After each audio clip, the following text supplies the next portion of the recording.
सभी लोगों के नमस्ते प्रणाम। आप सबका स्वागत करते हैं अपने वीडियो में। और आप लोगों के बहुत ही मज़ेदार महाकुंभ मेला का बहुत ही सुंदर पति पत्नी का चुटकुला गीत लेके आए हैं। आप सब उस गीत के सुनत जा जाए।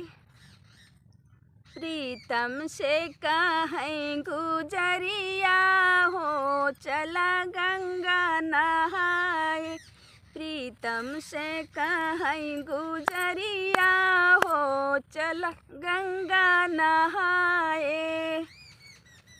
बड़े बड़े साधु महात्मा उहाँ अइलै। बड़े बड़े साधु महात्मा उहाँ अइलै। दर्शन के प्यासी पुतरिया हो चला गंगा नहाए। दर्शन के प्यासी पुतरिया हो चला गंगा नहाए। प्रियतम से कहें गुजरिया हो चला गंगा नहाए। प्रियतम से कहें गुजरिया हो चला गंगा नहाए। जगमग ज्योति जलै चारों ओरिया। जगमग ज्योति जलै चारों ओरिया। जगमग ज्योति जलै चारों ओरिया। जैसे रात जोरिया हो चला गंगा नहाए। जैसे रात जोरिया हो चला गंगा नहाए। प्रियतम से प्रियतम से कहें गुजरिया हो चला गंगा नहाए।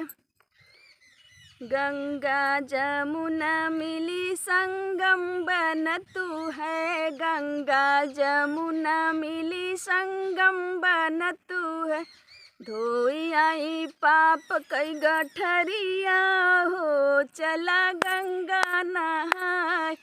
धोई आई पाप कई गठरिया हो चला गंगा नहाए।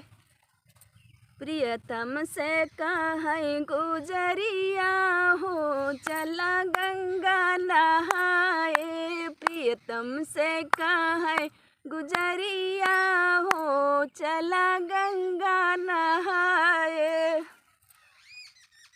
दान धर्म से जन्म सफल हुई है। दान धर्म से जन्म सफल हुई है। भरम जाल किया मरिया हो चला गंगा नहाए। प्रियतम से कहें गुजरिया हो चला गंगा नहाए।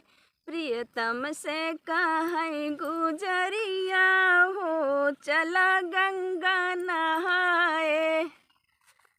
हम लोग 23 तारीख के गंगा नहाए जाते महाकुंभ मेला इलाहाबाद। और आप लोग भी चलल जाए, वहाँ पर बहुत ही मस्त भजन हुई।